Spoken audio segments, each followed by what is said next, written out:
Yeah. Two. Yeah. Aye.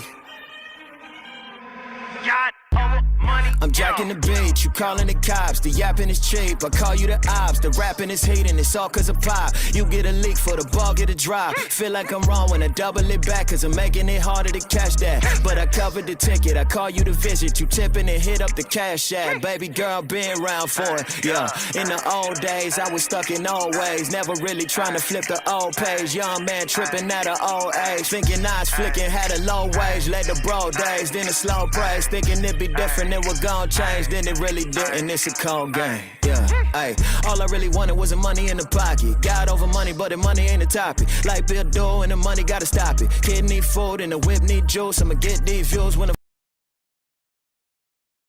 work hard, play hard, homeboy, everybody ain't calling out. Got a mouthpiece from the southeast, if you want scrap, stall him out. If you don't know what I'm talking about, then I feel good, man, I'm balling out. I'm a rich man with a rich fam, Christ bars got me out of mama house. And I bless God, give thanks.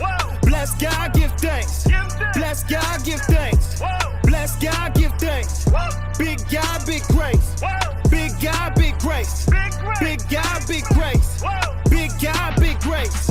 Bless God, give thanks. Bless God, give thanks. Bless God, give thanks. Bless God, give thanks.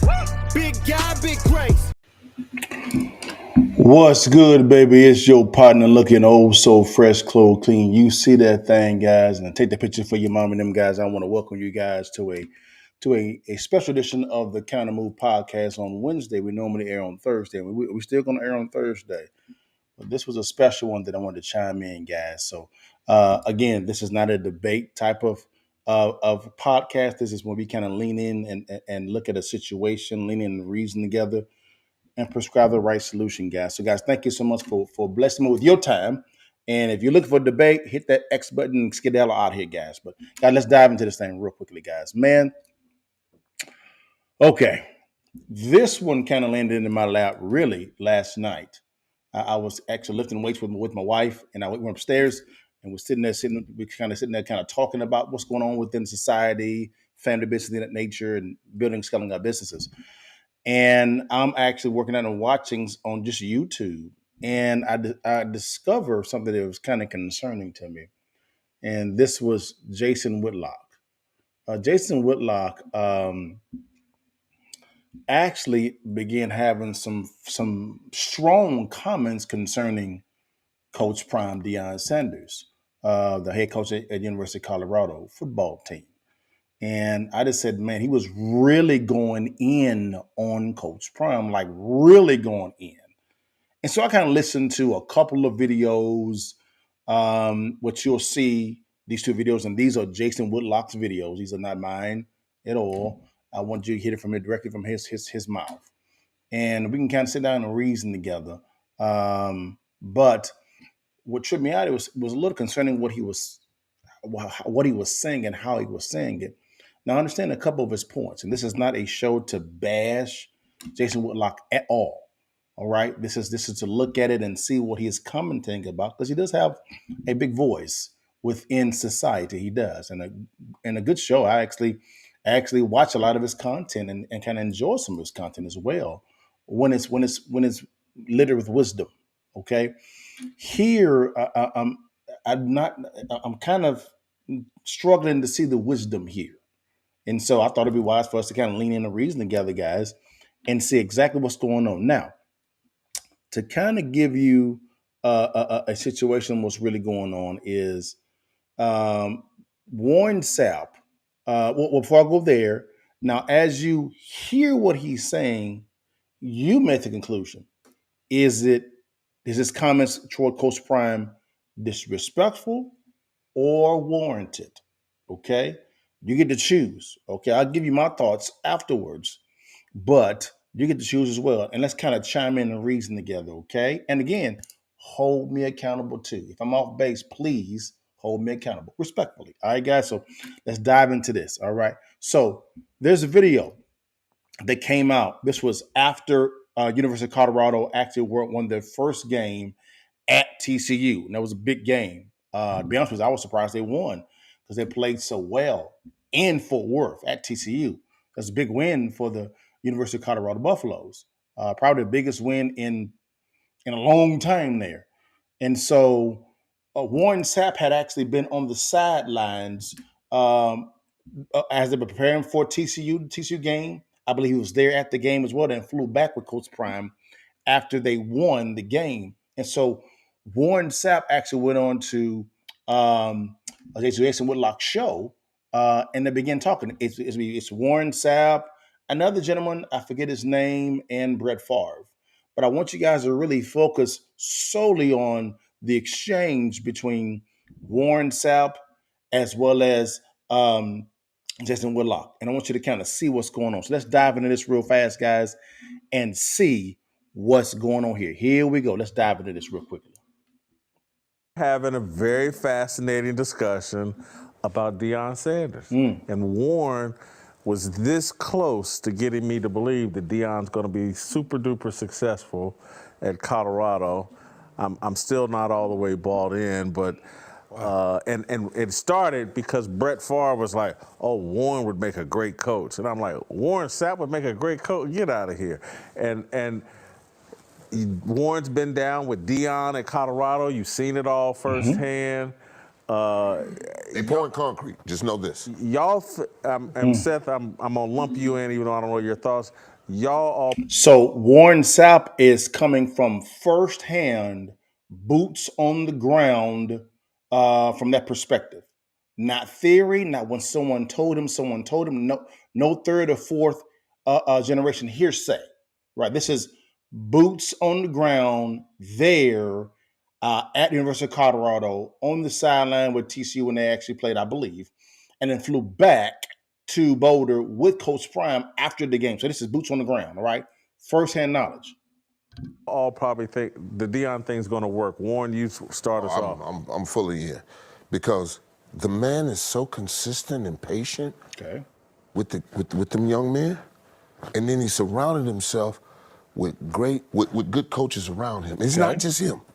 It's not just him. If it was just him, I'd be like, Prime, you can't do this all by yourself, baby. You're a Florida boy, and I know. So Warren Sapp is beginning and saying this is not just Coach Prime. This is him and a good coaching staff. So he's acknowledging that it's a team effort, right? Let's keep going. We walk around with chips on our shoulders and think we walk on water, but that's just too much. He's got a great staff with him, and the kids are all in. When he's in front of them talking, I mean, it's almost like they're in a trance. And you know how that is when you got a football team on one beat. When you got a football team on one beat, we can do whatever we want to do because we're all rowing in the same direction. And when you have that as a football team, that's special. That's called being on one accord, whether you're in business, sports, or anything. If you have a team that's on one accord, you can accomplish. You can go so much farther to accomplish your vision. And so what Warren is saying is even the kids have bought into this.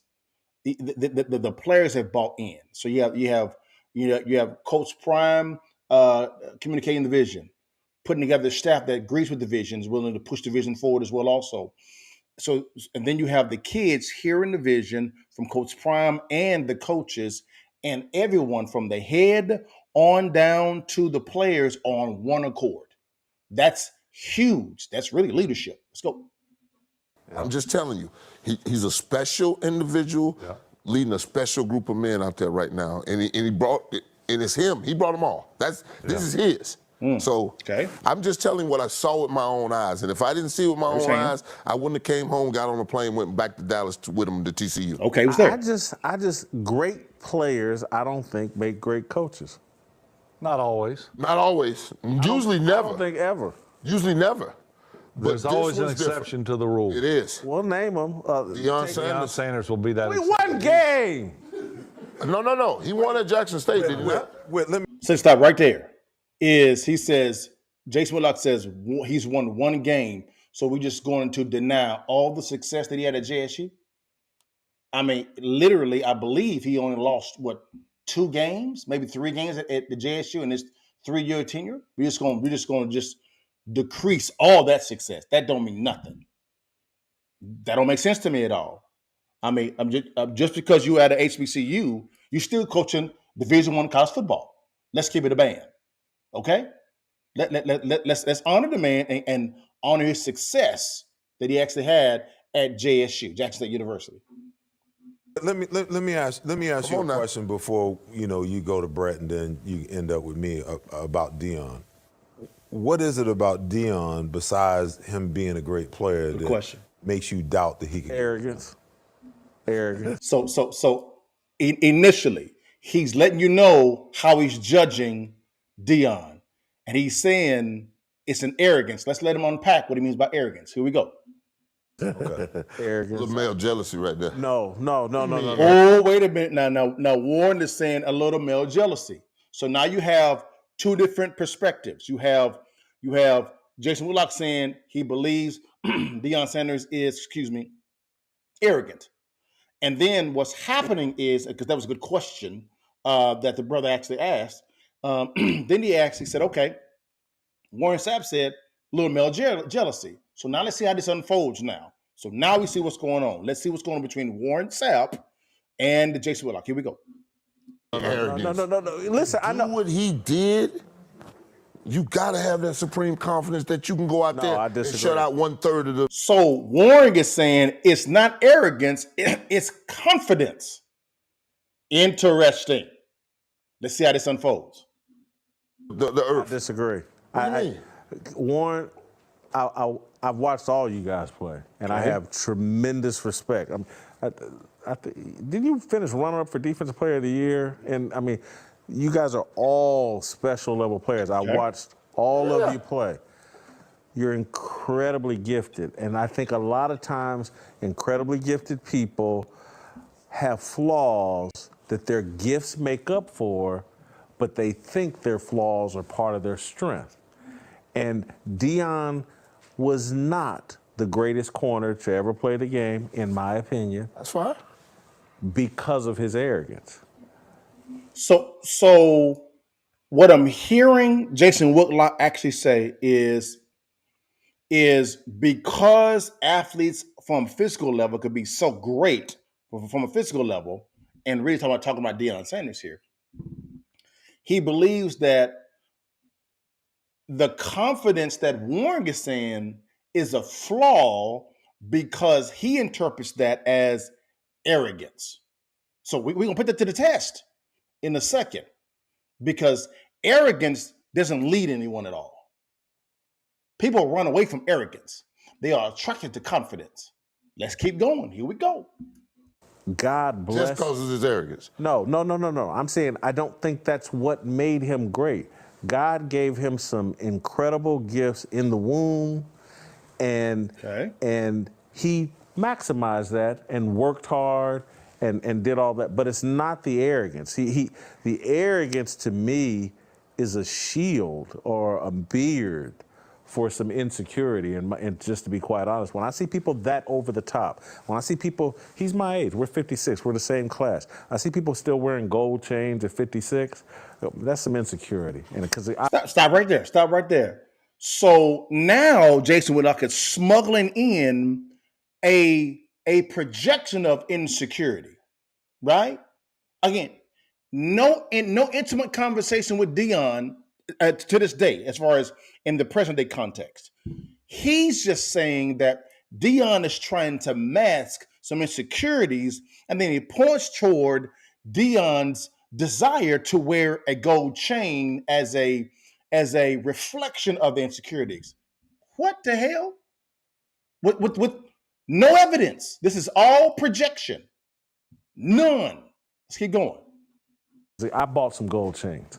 And I never wore gold chain in the beginning, but I got me a nice Cuban now. That ain't the level I'm talking about. He run around with Run DMC. And again, I'm not a Deion hater. I just I don't know, because right now I'm spending a little bit of haterade. What did they say on Dave Chappelle? Hate. I'm spending a little bit of some hate. Okay, but let's keep unpacking it. Let's keep on packing it, guys. I'm smelling it though. Here we go. Just got a little male jealousy. There we I go. don't. I really don't. So if and that's a good observation, okay? Because I've yet to hear any evidence from Jason Whitlock besides his assumptions, right? On how this is arrogance. But we're giving a lot of evidence because it's all based on Jason Whitlock's assumption that it may be some male jealousy. Don't know. Let's keep listening and see what's going down. I would love for Deion to be a success. Humility is at the foundation of all sustainable success. Sustainable success. Swagger and all this other stuff we love to talk about. We love to rap about it. We gotta have it. Put it on display. That's all worthless. But his patience makes some of the things you were telling me. Okay. No, I'm telling you. Are humble acts. No, I'm telling you. So stop right there. So he said humility, right? He's saying because Deion is so overly confident in Jason Whitlock's perspective, he doesn't show any humility.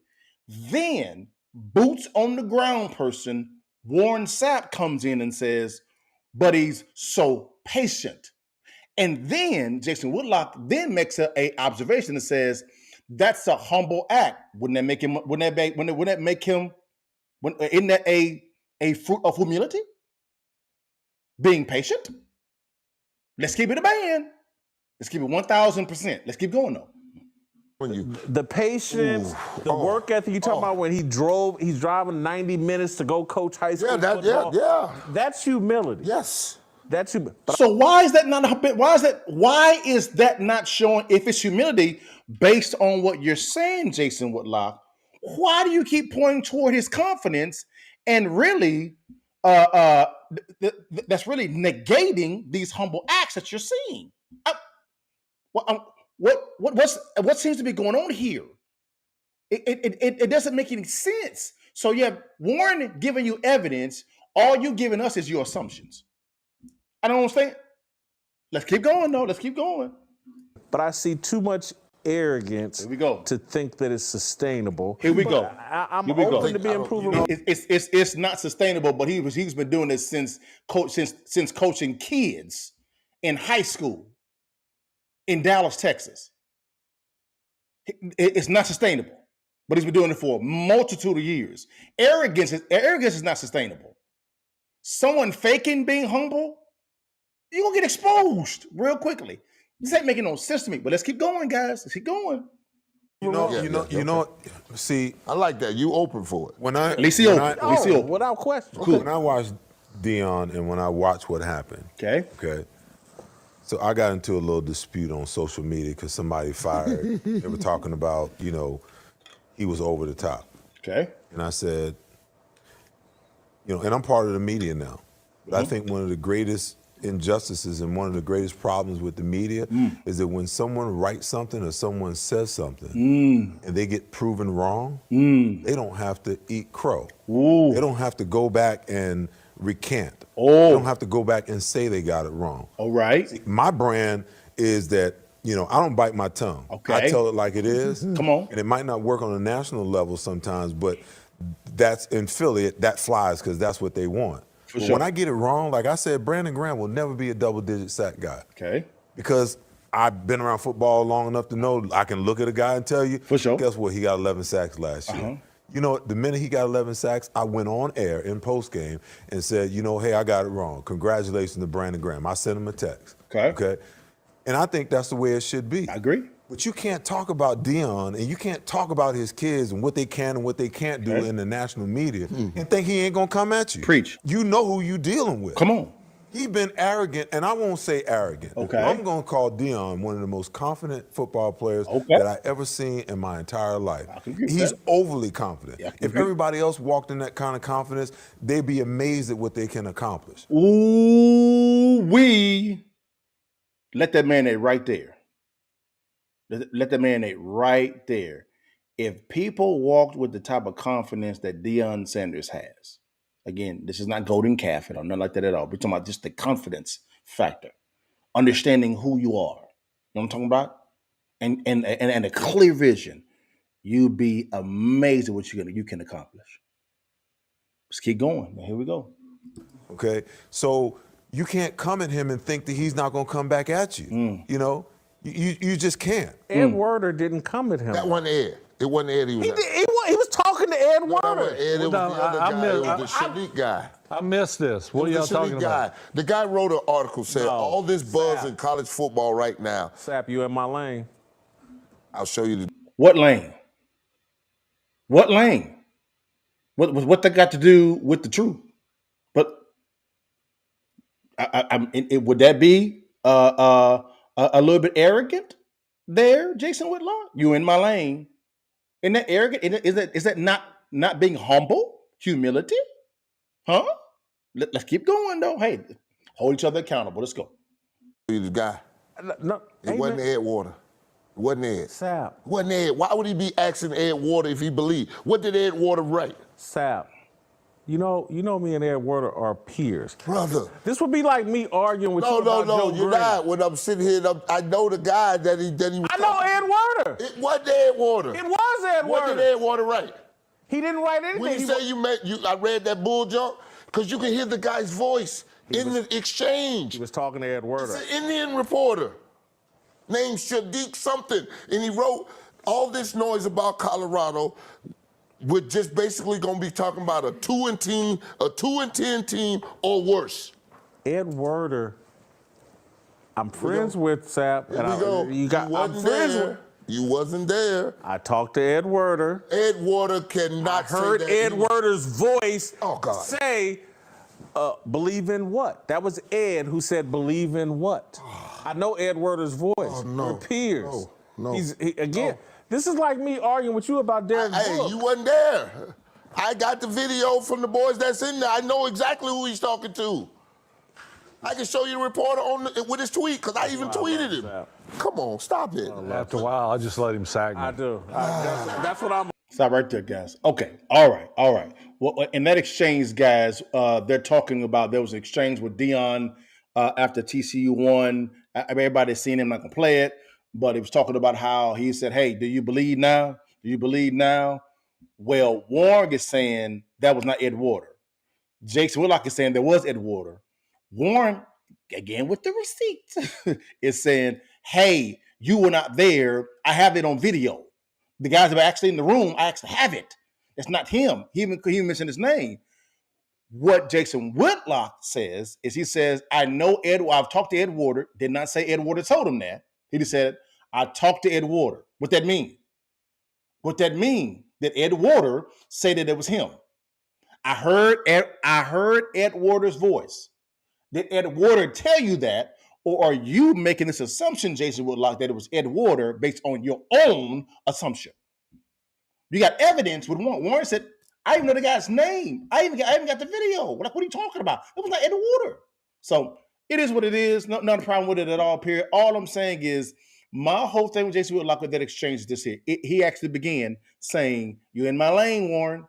And I'm like, bro, like, isn't that a little bit over arrogant? Just because you are a journalist, you now hold the superiority card? Not very humble, is it?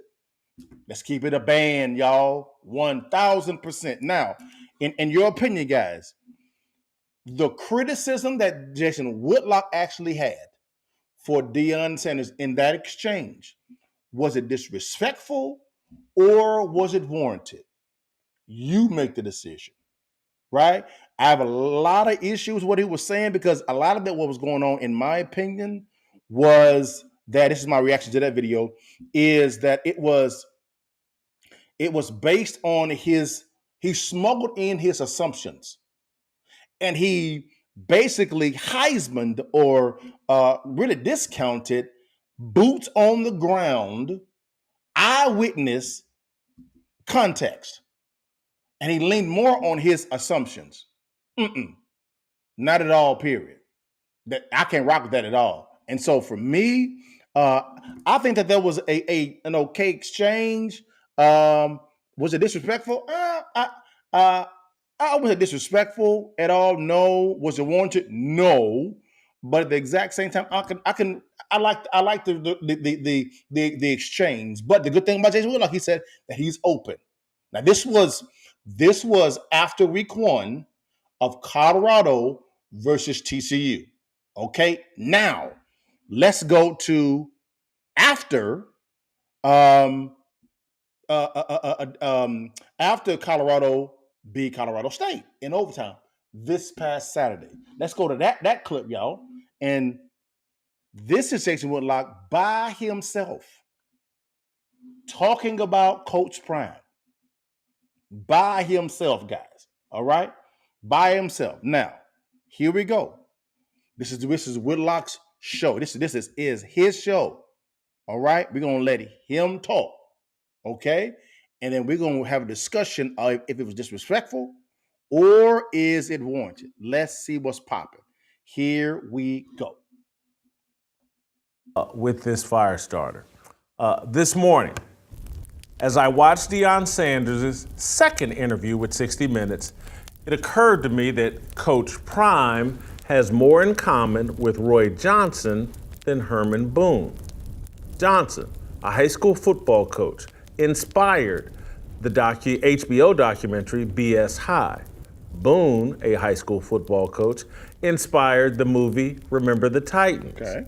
Every football coach would love to be compared to Herman Boone. Sure. He led T.C. Williams High to an undefeated season and a state championship in 1971 while healing racial divisions within the team in Alexandria, Virginia. No one wants to be compared to Roy Johnson.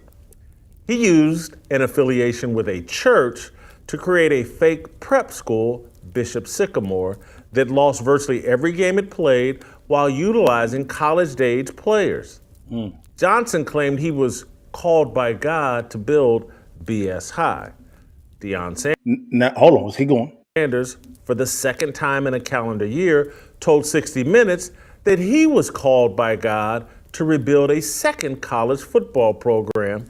So it's clear right now what Jason Whitlock is doing. It's very clear. He is making the distinction of saying that Deion Sanders, he compared two coaches.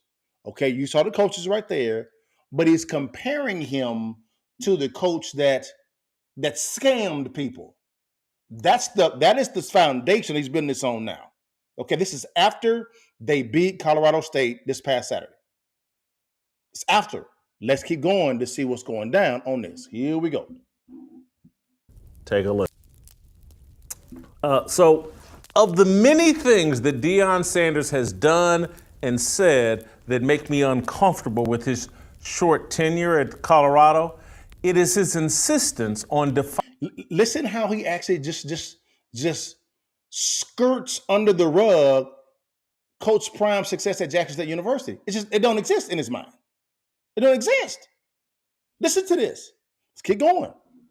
Defining his actions as God-inspired that bothers me the most. Money and security motivated Deion's relocation to Boulder, Colorado. Stop right there. Stop right there. Here we go. Jason, tell me how did you come to the conclusion with evidence that the Lord did not call him to leave Jackson State to go to Colorado? I'll wait for your response. You said it's just money. You said just money. What evidence do you actually have to support that? That God didn't at all tell him to move? I'm pretty sure the Lord actually may have moved you from Fox to the Blaze, right? No problem. Cool. If the Lord's done that, great. No problem with all. I can't disprove that, right? So how did you come to this conclusion that it wasn't the Lord that did this? I don't know. Do you? If you know, please tell me how. But let's unpack and see what he says. Here we go, guys. Let's get right into it. Nothing else. God had nothing to do with it. How do you know this? Deion wanted to escape the poverty and crime of Jackson, Mississippi, where he spent a little more than 2 years coaching at Jackson State University. Do you see how he disparages Jackson State, the city of Jackson and Jackson State University? Just disparages it. Just disparages it the whole time. Let's keep going. I got a problem with that. Here we go. I don't have a problem with that. Okay. I have a problem with Deion lying about his motivation and lying about the brutal tactics he used to overhaul the Colorado roster. How you keep on saying, Jason, that he's lying. What's the evidence? This is all projection. Can I get something besides your opinion? Evidence, facts, not innuendo, evidence.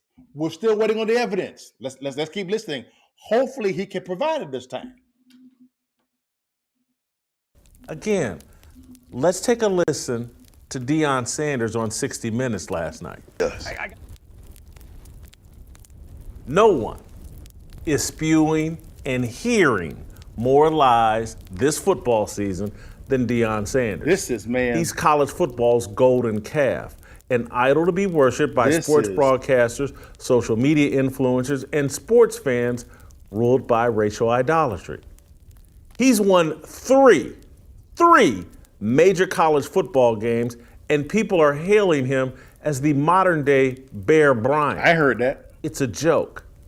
The 19th ranked Buffaloes are greatly overrated. Wow. In-state rival Colorado State outplayed them on Saturday and gave the game away with self-inflicted wounds.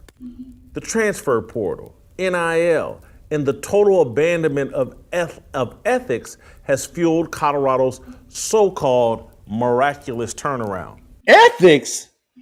So hold on. Wait a minute.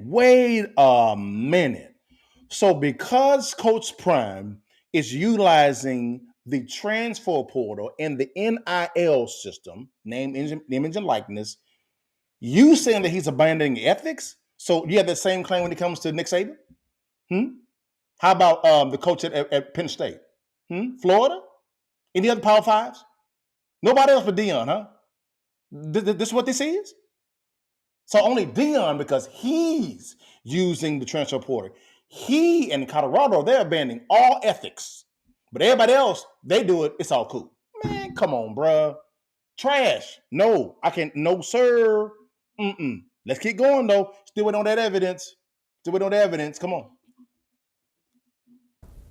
You cannot compare what Deion Sanders is doing to the turnaround efforts of previous coaches, because before the last 2 or 3 years, no coach had the opportunity to overhaul their entire roster in one season.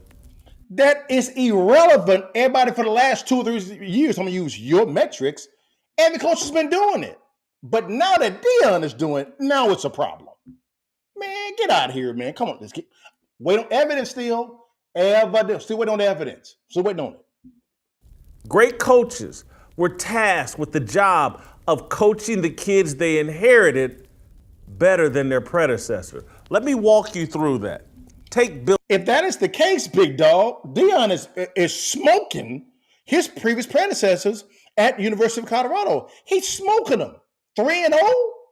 Last year they went 1-11. What is this? Again, we're giving evidence. I'm still waiting on evidence from you.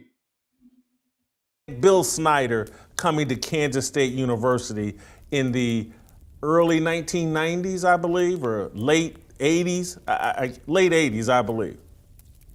That guy pulled off the Manhattan Miracle. He took over a terrible program. A new coach is allowed, or will, back in that era, maybe you can run off 5, 10 players. Maybe. And you can. So now, notice who he picked. Bill Snyder. Bill Snyder, of course, coached at Kansas State University, as he said, but he coached back in the 80s and 90s and a little bit in the 2000s as well also, because he came back. So he's picking a time frame to where the transfer portal was not at all in play, and using that time frame to judge Deion on, right? Now get this. He hadn't did this for nobody else. No other coach that I've seen. If I'm wrong, please correct me. He hadn't did this for nobody else, right? But only for Deion. Why didn't you pick 2 or 3 years ago? because that's the proper context to gauge it against, is the NIL context, right? The transfer portal context. That's how you do it, right? Let's keep it a band. Come on, man. Still waiting on evidence, brother. We're still waiting. Hold on. Can we get the evidence? Come on. You're building a case, but it's a case that's built on just your assumption, just on your innuendo. Can we please get some tangible evidence? You can bring in some JUCOs or a transfer or two, maybe. But what you primarily do is coach the guys you inherited, utilize them better than your predecessor. And then over the... Bruh, these Bamas at Colorado went 1-11 last year. 1-11. They have been good for 15 plus years. What? Now I see why you picked the Bill Snyder era when it came to Kansas State University. Now I see why. It in your opinion, it boosts up of your case. It really does not. This is laughable. For the course of 2, 3, 4 years, then you replace them with guys you recruited. That was how you used to turn around a program. Bill Snyder, Nick Saban taking over somewhere, these guys couldn't snap their fingers and bring in 85 new players. Deion is not the mastermind of a miracle turnaround. Who is then? Who is? Who is then, Jason? Big dog? Who is? Last year they went 1-11.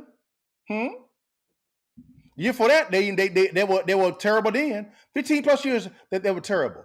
Now Deion steps on the scene, utilized the transfer portal. Now they're 3-0. Beat TCU at TCU and won 2 home games. Beat the arch rival Nebraska, and then they beat their in-state competitive school, Colorado State. 3-0. Who is then? Because you said in Deion, Rick George was there for the last 9 years. It's not him. So who was it? All the coaches are new. All the coaches are new. Everybody. Who is it? All of the players that are there, I said 90-95% of the players are gone from last year. These are a brand new roster. Who did it? Can we get some evidence of who did it? Oh, I'm still waiting on the evidence, brother. Can we get the evidence? Evidence. He's a brand that Colorado purchased and gave a blank check to buy players and coaches. So I'll give you that premise. No problem. So I'll give you that premise. Not a problem with it at all. Everybody and their mama doing it all over college football. But why is it a problem when Deion does it? Why? Man, I'm still waiting on that evidence, big dog. Let me repeat that.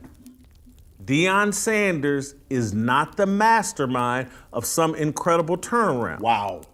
Haterade. Deion, what we've seen from him in press conferences, what I see from him in 60 Minutes, he's just a brand. This is what that they bought to be the face of their program. He's an avatar. And then they said, Deion, here's a check. Go out and buy all the players you want. We'll make them name, image, and likeness deals. And go out and buy any of the coaches you want. We'll overpay them to be the offense and defensive coordinators and the assistant coaches. Overpay the coaches? Overpay the coaches? Guys, let me give some context real fast. One of the coaches, I'm gonna use one. I can go down the line. I'm gonna use one. One of the coaches on the coaching staff of University of Colorado was the former coach of Mississippi Valley State University. That's an HBCU school. They are really financially strapped right now. They barely make it. They barely make it. They have no field. It's bad. It's bad. Although they're trying their best, they need some funding. They really do. Mississippi Valley State, they do. Man, did you know the head coach, the average head coach in football, college football, FCS and Power 5, their salary is $300,000. That's paid typically by the state, by the school. The state pays that for them. Then, of course, they make a lot more money because they actually have a a booster fund, and they put money in there, and then of course they pay them the money, and of course they get to pay their coaches as well also. The former coach of Mississippi Valley State University, as the head coach last year, was getting paid $100,000 a year. Some coaches were staying on campus because they couldn't afford the housing off the campus. This is Mississippi Valley State University, their coaches. That same coach now is making, I believe, between $300,000 to $400,000 a year. Probably around $300,000 a year. Life changing for that man. Life changing for that man. I mean, one of the assistants on Colorado's coach staff is making $800,000 as a I think offensive or defensive line coach. Like what is this? So now we're overpaying coaches now. Damn 3-0. That means nothing because Deion overpaid them. Man, this is some haterade. Let's keep going. He's a brand with a blank check to buy a team. Clout chasing. Let me be clear. I don't have a problem with it. Yes, you do. That's how the game is played right now. So why are we talking about it then? If you got a problem with it, Jason, why talk about it? You got a problem with it. Move on to the next subject. That's how college football and college sports have collapsed from an ethics perspective, from a fairness perspective. That's the way the game runs now. So where's the commentary on LSU? Where's the commentary on Alabama? Where's the commentary on University of Texas, Texas Tech? I can go on University of Miami, Oregon. Where's the commentary there for all these schools who have low ethics? Why Deion? Why Deion? Why another fellow black man? Why? Yeah, this is some haterade. Yeah. Cut a check, buy coaches, buy players. Got it. I don't have a problem Yes, you do. with it. Yes, you do. My problem is with Deion and the people selling it as some sort of righteous, godly, black empowering movement. It's none of those things. Stop. Okay, yeah, I'm okay. Okay, before I go into my reaction, guys, I gave a lot of commentary to do that exchange, and rightfully so. But let me ask you this question. You heard what Jason Whitlock said. That goes on for a lot longer, y'all. Okay, a lot longer. Is his commentary on Deion disrespectful or warranted? You make the decision. My opinion is, here's my reaction to it, disrespectful. Haterade. Maybe a little bit of male jealousy. Because there's no commentary on any of this that I've heard Jason Whitlock say. If he has, I would love to see it. And I will recant what I'm saying now. But there was no more veracity from pointed toward any other college entity. Not even at JSU when Deion was there. You know what I'm saying? This is all pointed toward Deion Sanders, Coach Prime. Why? It don't make no sense. Why? Come on, man. Like, bro, come on, bro. That right there in the previous video, Jason Whitlock was actually saying that he believes Deion is arrogant. No, sir, brother.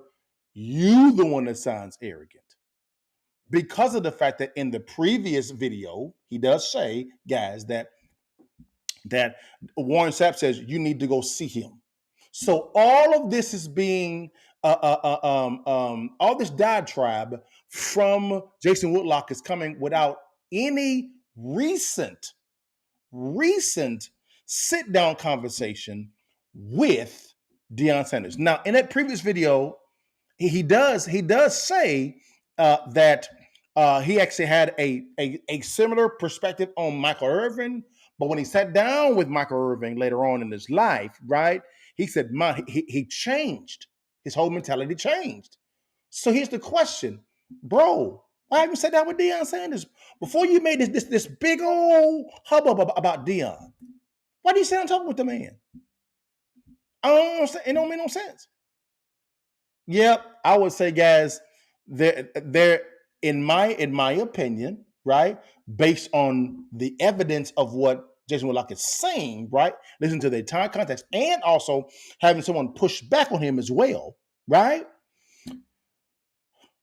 It sounds like a little bit of haterade. Now he does have some points, okay, some points concerning the godly portion. Okay, I ain't going on that one at all. Period.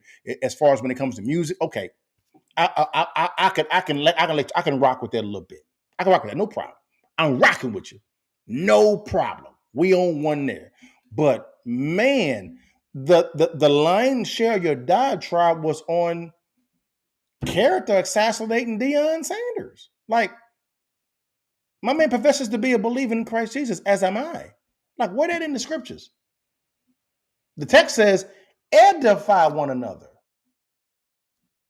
The scripture says, edify one another. It does say hold each other accountable, but not on the screen. Go talk to the man one-on-one. Go sit down and chop it up with him. Right? Man, bro, this was, in my opinion, haterade. Yes, hate. Yes, disrespectful. 100%. Not a problem with it all. This could have been handled better by Jason Whitlock. Show could have. Show could have. All right, guys, what's the counter move, guys? I always say, guys, peep it, sweep it, and then keep it, guys. All right? Here's what I want to look at. I always say peep it. Examine your current situation. If you have an issue with the person, it's not wise to voice that issue out in the public, right? Is that the wise thing to do? I would say no, right? Don't air it out in public.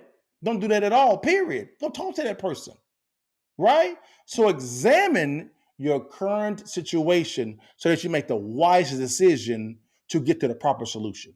All right? Now, sweep it. Have one-on-one conversations, right? Behind the scenes, like a man or a woman. That's fine.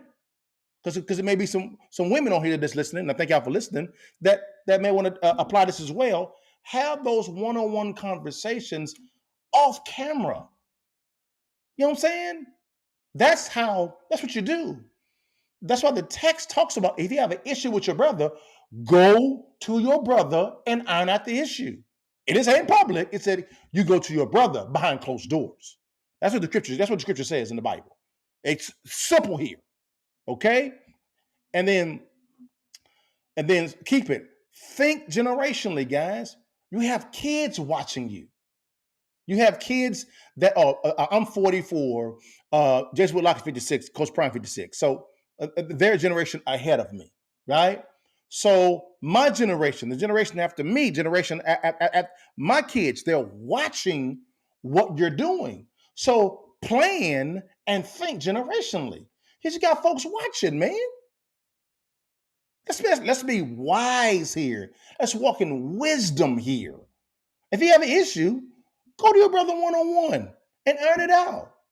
You were able to give Michael Irvin that type of honor. Get the same honor to Deion. And vice versa to Deion as well. Go sit down and talk to Jason Whitlock if you have an issue with him. Guys, let's begin to think generationally, because you have 2 or 3 generations actually looking at what we're doing. Let's be wise, man. Let's be in the world, but not of the world. If that makes some sense, guys. But guys, let me know what you think about it, guys. Give me your thoughts, man. Do you agree or disagree with me? Let me know, guys. This kind of hit me here, and I say I gotta talk about this, man. So, but guys, thank you so much for your time. You know how I end it every single time. Before you leave, and while you can, you see that thing, take that damn picture and give it to your mom and them. Now say it with your chest and holler at your partner. God bless you guys. See you tomorrow, actually. Peace. Long live the king.